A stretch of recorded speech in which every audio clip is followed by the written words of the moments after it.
I'm Ron Hansen, an investment representative with Landaas Company.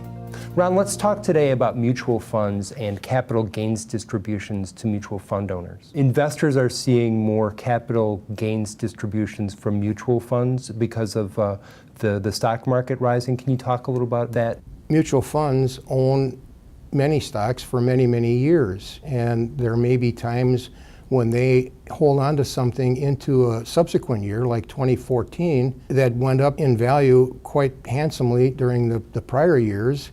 And if they sell it during this year, you're going to realize that entire gain that has accrued over the years, and you may look at your account and say, gosh almighty, I didn't go up that much. How did I get this transaction?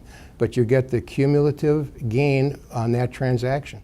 And if that's in a taxable account, then you have to worry about short-term gains, which are investments that the mutual fund held for less than a year, and for long-term gains, which they hold for more than a year. Right. I would think that the larger gains would come from the long-term category. These are items that they may have held onto for a number of years, and they have increased, but they didn't dispose of it as it was going up. Now they think that it may have run out of steam, and it's time to make that sale, and the entire gain will be realized in this tax year. So what are some of the strategies that you would use if you were a mutual fund owner and you got capital gains distributions and you wanted to try to offset those?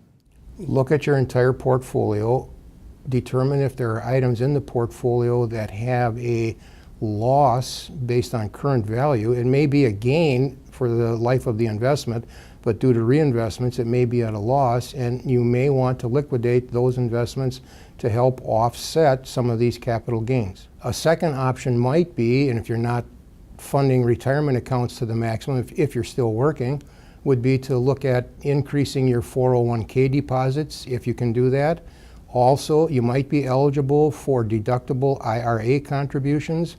That would be another way to reduce the total income that you'll experience from these capital gains. But when considering things like this, tax implications shouldn't outweigh investment decisions overall. Correct. If the tax that you have to pay is a big concern, but the transactions that you might make to offset those gains will cause you further harm, you should just go on and pay the tax. We're in this to make money, and if you have capital gains, that means you made money, and that's a good thing. I've told many of my clients over the years, do not let the tax tail wag the dog. And that would apply to what we just talked about, where you don't make a second move to try and offset the first move. You look at the quality of your investment, and whatever happened, the tax impact is accepted, and you don't let the tax cause you to change your portfolio. And we will have links for more information on this on our website and on our YouTube channel.